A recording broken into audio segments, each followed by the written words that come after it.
It is Jules and Jim. Spoiler alert, Hester Prynne's birth name is not Hester Prynne. No, my Christian name, nor my Jewish name, is not Hester Prynne. It's Julie, a.k.a. Jules and Jim. But you've said that before. I've been saying it literally since, the day I thought it. People think my actual parents named me Hester Prynne, from the Scarlet Letter. No, that didn't happen. But, when you were in Northern State and now that you're DJing, do you ever let people call you Jolie? Or do you hate that? You're like, no, I'm DJ Hester Prynne. No, when people know me, they call me Julie. That's how I know the difference. Por ejemplo, I saw Pink once, backstage at some kind of a concert, and Steven Tyler was there, and he went up to her and he said something along the lines of, Alicia, we really liked your whatever he was saying, but I saw him call her Alicia, and I was like, right, because people who actually know Pink don't call her Pink, they call her Alicia. And I'm very similar to this. Where do I land on this? Because I do a little bit of everything. Yeah, but that's you're Jim Shearer. You do a little bit of everything, so that tracks. Although I don't always say DJ Hester Prynne. Sometimes I'll just say Hester Prynne, because that's how I first met you. That's right. When you first met me, I was just an MC. But then I became a DJ, and people started sort of billing me as DJ Hester Prynne. And I'm serious. They really billed me as DJ Hester Prynne, and that's why people call me that now. Today, we are going to talk about Rihanna's Super Bowl LVII halftime performance. Great. And before the trolls start trolling going after me in the comment section, it is Rihanna. Let's roll the tape. How do you say it? Rihanna. Rihanna's correct. But technically, it is. I say Rihanna. I also know that it's Rihanna. It's Robin or Rihanna Robin Fenty or Robin Rihanna Fenty. Can you hear my dog barking? I can't hear your dog. Should I go put him up? It's fine. Was it last week or the week before your dog got attacked by a hawk? Last week, my dog was almost eaten by a hawk. A hawk was stalking my dog while I was walking him around because I made this horrible decision in my life, which is that I moved from Manhattan to the suburbs of Long Island, aka Strong Island. We have I still live in Manhattan. We still have a hawk that flies around. That's right, in Central Park. No, I'm not even near. I'm in Washington Heights. You guys have a hawk that flies around Washington? Yes, and sometimes it lands on my balcony. What language does it speak? I'm does it speak English or Spanish? Probably both. All right. So Rihanna's Super Bowl LVII halftime performance. Yes. I like that we're having this conversation now because it's not a hot take the morning after. That's it's right. almost been a week. Yeah. Not a week yet, coming up on a week. So what did you think? My thoughts in no particular order. I've got a bunch of notes, and they're in no order. Okay, great. I don't even have notes. The notes You don't need notes. I need notes. Well, I know how I feel. I feel connected to my experience. Hey, before we begin, yes, I got a new computer, and I thought the camera would be great. It makes me look like I have lipstick on or something. I think that you have a beauty filter. I don't. No, I feel that you do, but you're just not looking in the right place because your skin tone is very, very even, almost as if you were wearing Fenty Beauty, which is known for having so many shades. Do you know this? It has so many shades of skin color. That's why it's so successful. Well, that's good. Yeah. I feel like I don't look like this in real life. I'm more cheruby looking now than I would be in real life. All right. Anyway, dear God. All right. Rihanna's Super Bowl LVII halftime show. In no particular order. You've got notes. I've got thoughts. In no particular order, besides that you look like a young boy. Are you even old enough to do this show? In no particular order, this is how I feel. I love Rihanna. She can do no wrong. I want to preface it by saying that. I love the look. I loved the red and white. I loved the staging. I loved the choreography. I recently had watched the J-Lo Doc 50, and Paris Goebel, is that her name? She's a choreographer. She did the Rihanna show, and I loved it. I love how Rihanna was just nonchalant. She was whatever. Yes. That's what was amazing about it. It's she was on her way. She had 4 other things to do, and with total confidence. I'm going to drop in. I'm going to do this. It's going to be great. And then I'm going to move on to my next thing. That's what I loved about it, because Lady Gaga, you could tell she wanted to do the best halftime performance ever. And Rihanna's I'm going to perform for you. And then I'm going to leave. And I might even do something better than this after my performance. It felt to me like she was going to a better place after. Yes, yes. And I don't mean a better place like in the afterlife. I mean, it felt to me like she was going to like a better party. Like she was like stopping in at the party that she had the commitment to, but she was happy to do it, like a niece or a nephew's type of a party. She put in the work. You can tell she put it in. She showed up. She looked great. I loved it. And then like she and ASAP and like her pregnant belly were like going to the next place, which was going to be like the place you really wanted to go. Now, you talked about the staging. No diss to Rihanna, but I feel like 20 years from now, I'm going to remember those floating platforms more than I am going to remember her performance. Well, the thing is, a Rihanna show is not like my husband turns to me and he was like, she's not doing anything. Besides, before we all knew she was pregnant. And I was like, that's is what Rihanna does. Like she comes in, she has the hits, which she doesn't write. She has the best vocal tone, I would argue, of any pop star in the last 30 years. Okay. She has the greatest vocal tone. Even if she's not the best singer, you cannot like fuck with a vocal tone. All right. She looks amazing and she brings like a certain attitude. So like that's what she does. She just comes out and like is Rihanna. So will people be talking about it? They'll be talking about her pregnancy. That's what people are going to talk about. The pregnancy, but those floating platforms? Tell me you didn't think they were CGI when you first saw them. I don't go to CGI. Like CGI is not a place where I go. I'm a little bit of a Luddite. Let's not forget that I DJ on vinyl. I'm like CGI. My first thought was like, I was like, is she like, how does she have the stamina and like the ability to keep enough air in her lungs to not like fall off of this? I was surprised that I was surprised that like legal let her do that in her pregnant state. Yes. So when I realized that she was pregnant, and then I'm like, God, please let there be a tether there. So she was tethered to this platform. But what if she falls? Yeah. And it's just the weight of that platform? Yeah. That's not a good look for anyone. No, certainly not. I felt like it was definitely like a bit risky. Just like pregnant or not pregnant, it's always like a bit risky to do any type of like flying. You don't want to die at the Super Bowl? Yeah, on live television, no less. No. So the insurance had to be crazy for this. Agreed. Yes. And speaking of insurance and payment, you know, they don't pay. The Super Bowl halftime show does not pay performers, and yet Apple Music pays $50 million for that moment. So like, what do you think of that? Because I saw some people going back and forth online. Should they be paid? Should they not be paid? They're already, these performers are so wealthy, and Rihanna's a billionaire, as people know from the beauty line, but Apple's putting so much money in, and where's the money going? So like, what is your take on should halftime performers be paid for the Super Bowl? No. Now, everything should be paid for them, like that platform stuff. Right. Rihanna shouldn't have to pay for that. Right. But if she comes out and doesn't pay a penny and leaves, the exposure is out of this world. But like, does exposure pay the bills? You and I, I would guess like $8 million. It's a commercial. What was like $8 million this year? Yeah, but like, what is the commercial for? What's the commercial for Rihanna? Is it for streaming her music where she doesn't make any money? Is it to book her on a larger stage? There's no bigger stage than the halftime show. So what's the commercial for? In 2023, you just want your name to be out there. I disagree. Be trending for the next 3 weeks. I asked the question and now I'm going to answer it. The commercial was for.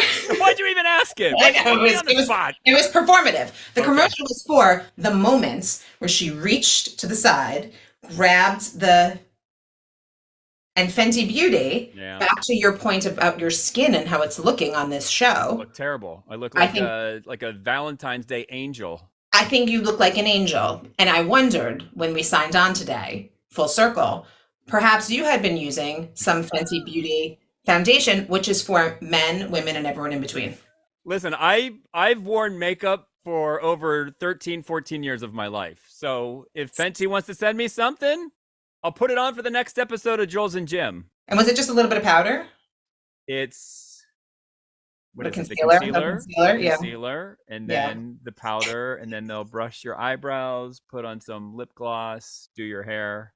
Getting off track here. So I have a bunch of notes. Okay. Love the platforms. To me, that was the MVP of the performance. For anyone who goes back to watch this performance, go to 410. One of the most beautiful camera shots you will ever see. Ooh. And then scrub to 841, and you'll realize how high these damn platforms are up in the air.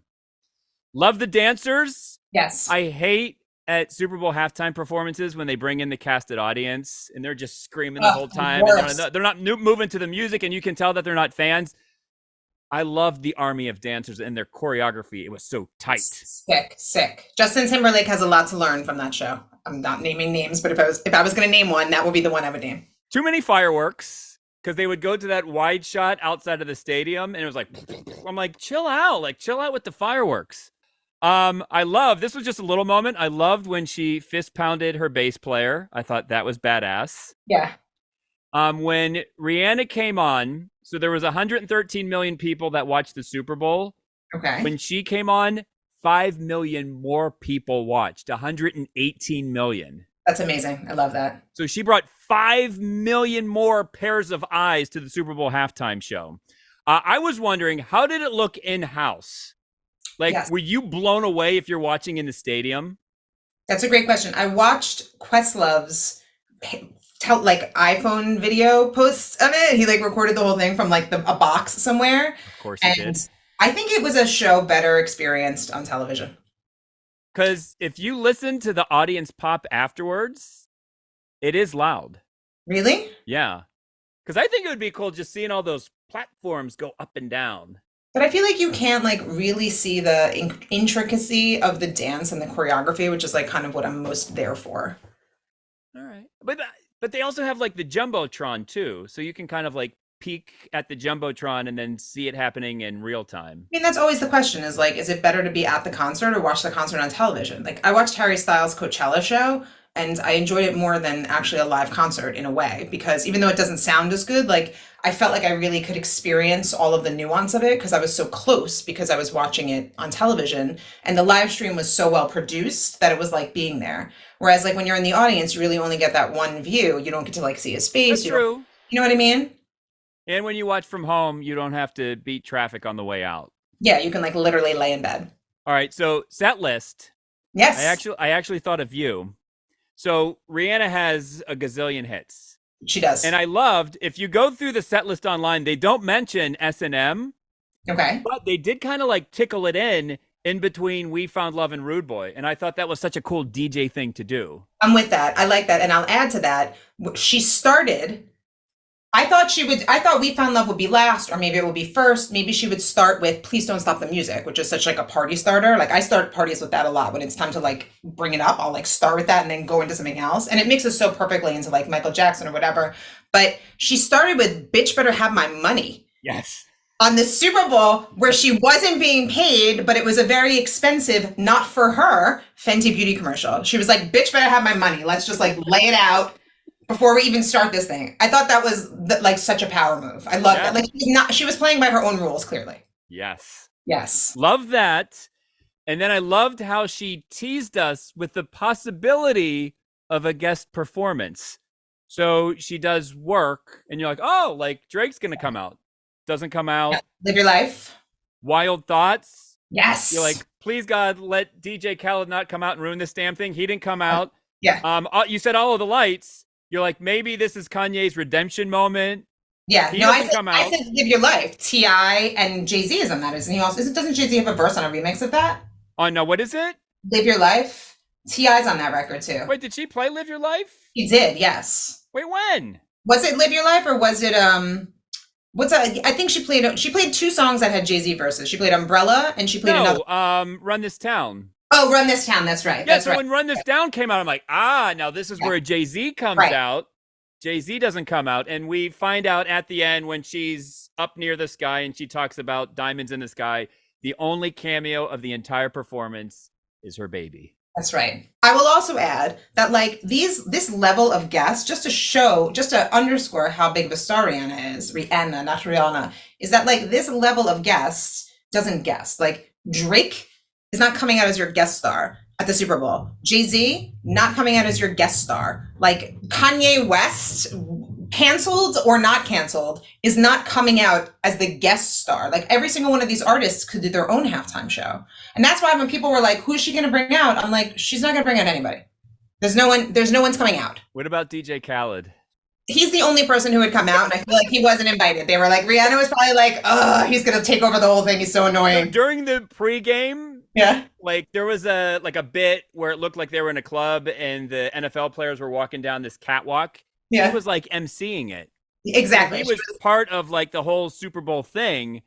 Yeah. He didn't come out for the performance. He was probably like trying to get up on the performance, and she was like, oh, I don't want him yelling on the microphone, but the whole performance, like, find something else for him to do. And they were like, how about if he just yells while the players come out? She was like, great, I don't care. Like, I'm done with this. So we agree, great halftime show. Yeah, I loved it. And then I left when it was over. It was like, I loved it. All right, I continued to watch because I'm a fan of sports. I literally thought the Bengals were playing. I was like, where is Susanna Hoffs? Yeah, no. It was a good game. Was it? So, I had literally no idea. So here's what I hate about the Super Bowl halftime performance. Everyone bases their reviews off of what they read on Twitter. Is that right? Like, well, Twitter says this and I think this. I'm like, no, like Twitter says anything you want it to say because you select who you're following.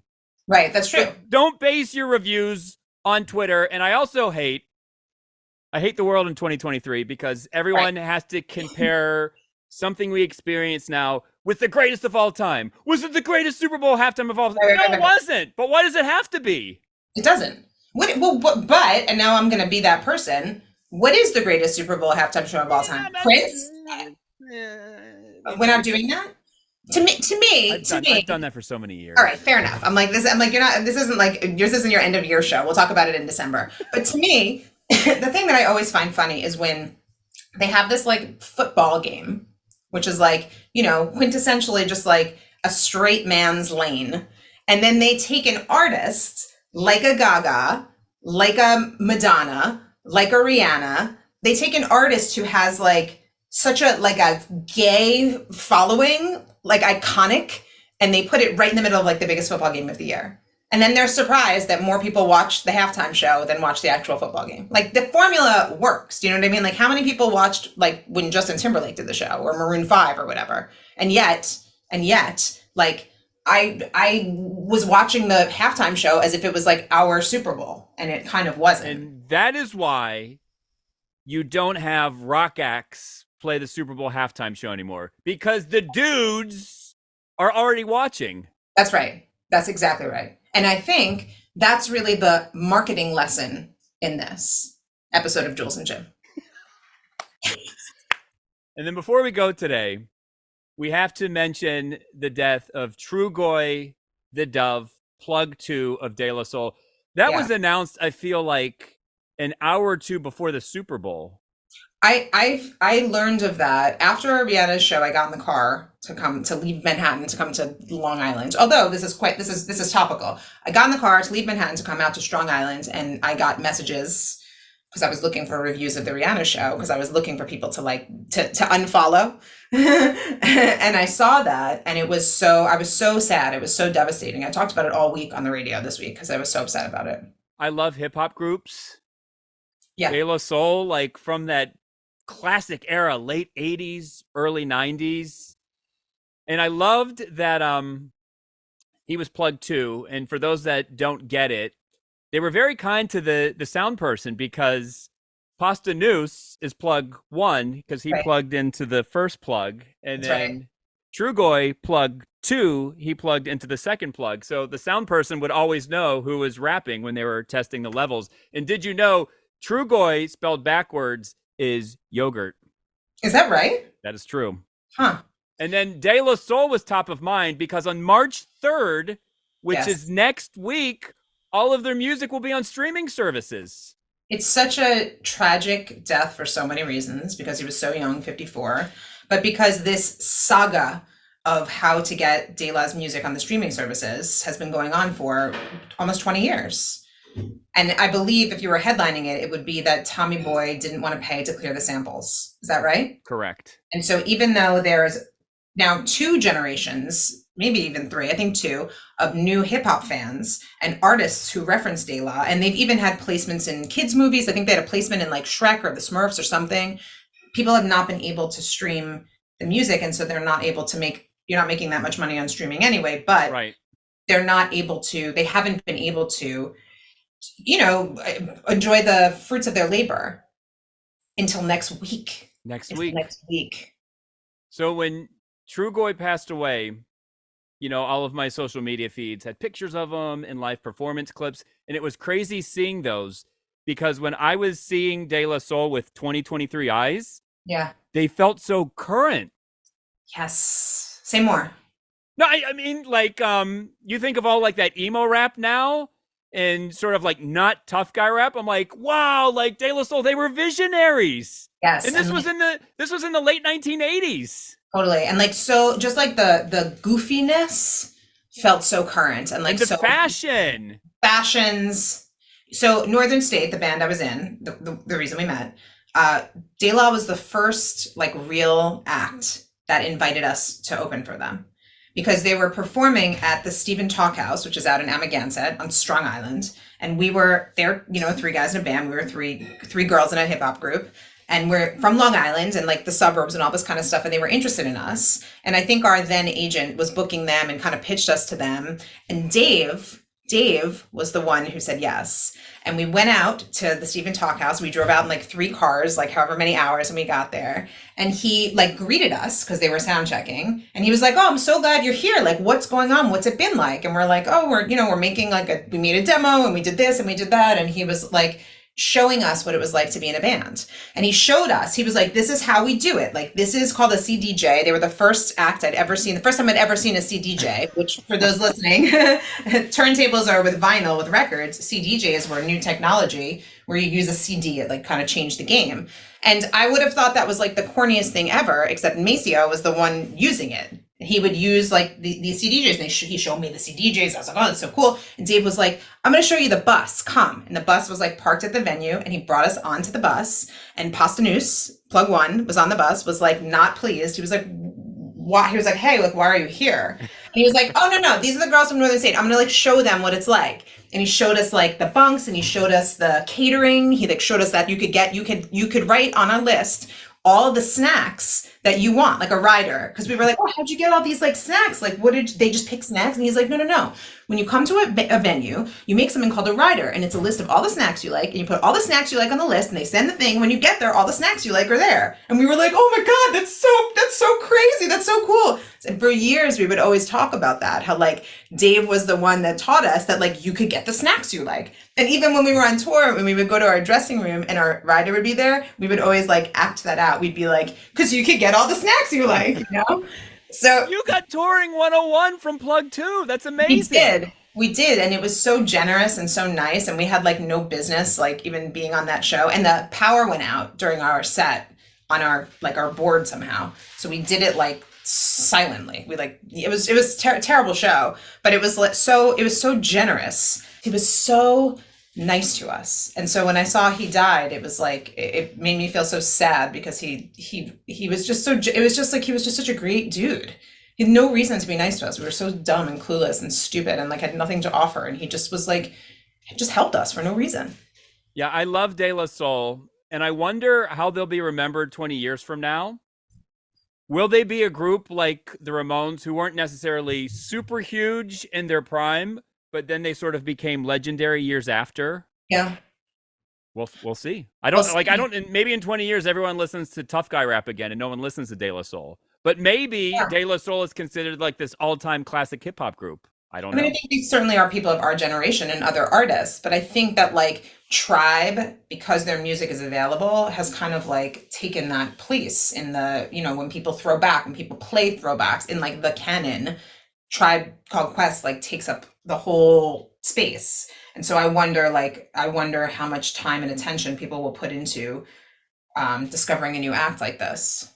But for all those young kids like into conscious rap and like emo rap, will they cling on to De La Soul? Because they've probably never heard of De La Soul. Because if you think about it, a kid, the way they get their music is through streaming. They don't listen to CDs. Yeah, that's right. Some of them listen to vinyl, but mostly everyone listens to it on streaming services. That's right.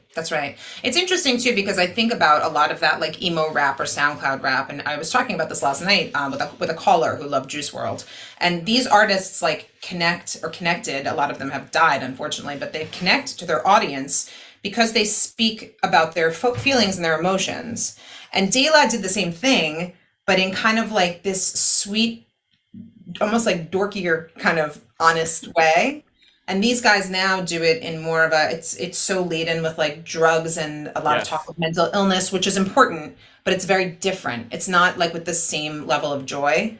And so I wonder if maybe people in listening to it will find it joyful, or if they'll find it corny, or if they'll just hear the samples and understand it, or if it just translates. I'm really excited actually for next week because I'm going to play these records like, every single night. And I think everyone is. I think everyone who's a fan, whatever your platform is, this is what you plan to play next Friday. Am I right? Yes, absolutely. And not to end this episode sacrilegiously. Yeah. My favorite De La Soul song is their song off of the Judgment Night soundtrack with Teenage Fan Club, Fallen. Why? How? It's just one of the smoothest, coolest, greatest songs of all time. Yeah. And that's not hyperbole. Like, if I had to make my top 50 songs of all time, Fallen would be on that list. Really? Yes. That's cool. I don't know that I have a favorite song. The song I play the most is I play Me, Myself, and I a lot. And I play it because I often play it out of DeBarge Rhythm of the Night, which is kind of like a corny song, but that people like, but then you got to play something like a little cool to like bring them back, to make them like feel cool again. And the way that song ends, forget about the worries on your mind, you could be the rhythm of the night, dun dun dun dun dun dun dun. It's a great transition that like makes people feel cool. So that's probably the song that I hear the most, and maybe that's their most famous song. Yeah. All right. Well, rest in peace, Trugoy the Dove, who passed away at 54. But next week, De La Soul will be on streaming services. That's right, March 3rd. For DJ Hester Prin, my name is Jim Shear, and we will see Jens, so we say it in Pittsburgh, Jens. later.